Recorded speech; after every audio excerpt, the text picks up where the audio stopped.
नमस्ते, जय हिंद दोस्तों। मित्र देश देख रहे हैं आप। मित्र देश में आज बात करेंगे भारत इजराइल की, क्योंकि भारत लगातार आतंकी हमलों से जूझ रहा है और उसने जिस तरह से निर्णायक कार्रवाई पाकिस्तान के खिलाफ की, तो दुनिया में इजराइल उन देशों में से एक देश रहा जिसने भारत के प्रति अपना पूर्ण समर्थन दिया। पूर्ण समर्थन देते हुए भारत को उसने संदेश दिया कि हम आपके इस लड़ाई में आपके साथ हैं। आतंकवादियों का सर्वनाश होना चाहिए। अब इजराइल जिस तरह से फिलिस्तीन से लेकर तमाम मसलों पर जूझ रहा है, गजा में युद्ध जारी है, उन सब के बीच इजराइल पर भी भारत की तरह एक हमला हुआ है। लेकिन यह हमला इजरायलियों पर तो हुआ है, लेकिन इजराइल में ना होकर अमेरिका की धरती पर हुआ है। दो यहूदी कपल को इजरायली दूतावास कार्यक्रम के दौरान गोली मार दी गई और अब हम ये कह रहे हैं कि इजराइल भी ऑपरेशन सिंदूर करेगा। जानते हैं क्यों? क्योंकि जिन दो लोगों की हत्या की गई, बताया जा रहा है कि ये कपल्स थे जो साथ में काम करते थे और मोहब्बत थी। इन दोनों के बीच प्रेम था। इनके घर वालों से मिली जानकारी के मुताबिक, इजराइल से आई जानकारी के मुताबिक बताया ये जा रहा है कि जो कर्मचारी है वो एक दूसरे से प्रेम में थे और लड़का लड़की को प्रपोज करने वाला था। उसके लिए उसने एक अंगूठी भी खरीदी। लेकिन कुछ फिलिस्तीनी समर्थक इस कदर हिंसक हो गए कि फिलिस्तीन के नाम पर दो बेगुनाहों को मौत के घाट उतार दिया गया। मित्र देश में बताएंगे कि यह घटना कैसे घटित हुई है। और अब जो इजराइल के प्रधानमंत्री हैं इस वक्त, बेंजामिन नेतन्याहू, वो कह रहे हैं कि खून का बदला खून। तो अमेरिका के वॉशिंगटन में 22 मई को यहूदी म्यूजियम के पास इजरायली दूतावास के दो कर्मचारियों की गोली मारकर हत्या कर दी गई। पुलिस ने बताया कि संदिग्ध को हिरासत में लिया गया है, जो पकड़े जाने पर फिलिस्तीन की आजादी से जुड़ा नारा लगा रहा था। हम आपको ये पहले वीडियो दिखा देते हैं जहां ये कथित तौर पर गिरफ्तारी हुई है और ये किस तरह से फिलिस्तीन जिंदाबाद और उसकी आजादी के लिए नारे लगा रहा था।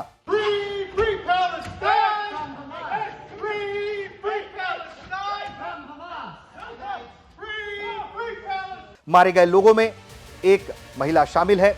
अमेरिका ने इसे आतंकी हमला बताया।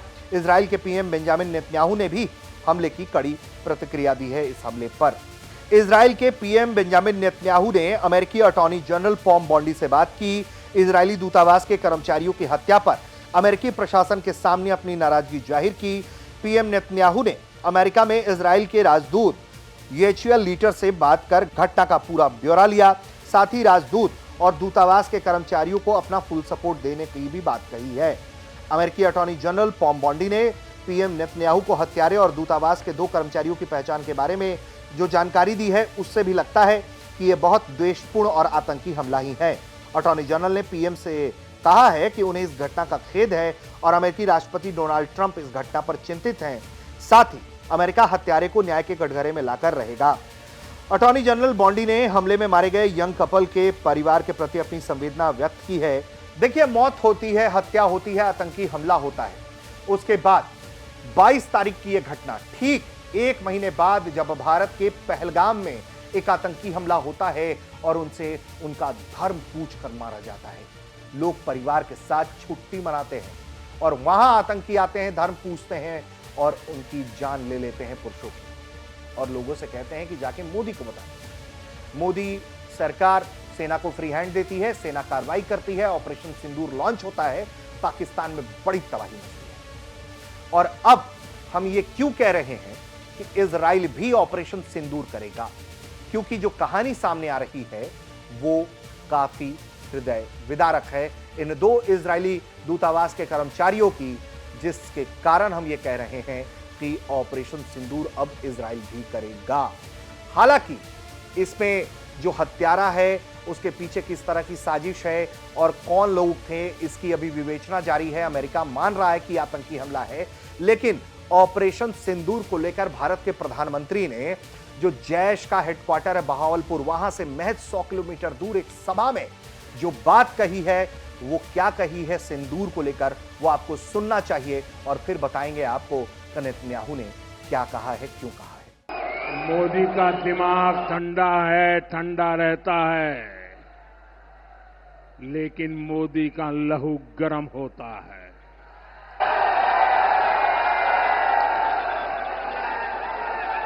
और अब तो मोदी की नसों में लहू नहीं, गरम सिंदूर बह रहा है।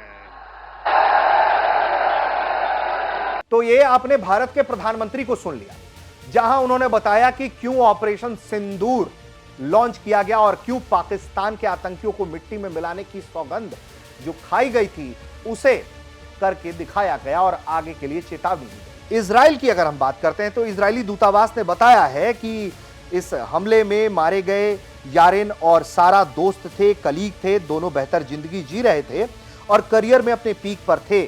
बताया जाता है कि ये दोनों एक दूसरे से प्यार करते थे और जल्द ही शादी करने वाले थे, लेकिन उसी से पहले उनकी हत्या कर दी गई और इस घटना ने पूरे इजरायली दूतावास से लेकर इजराइल को झकझोर कर रख दिया है।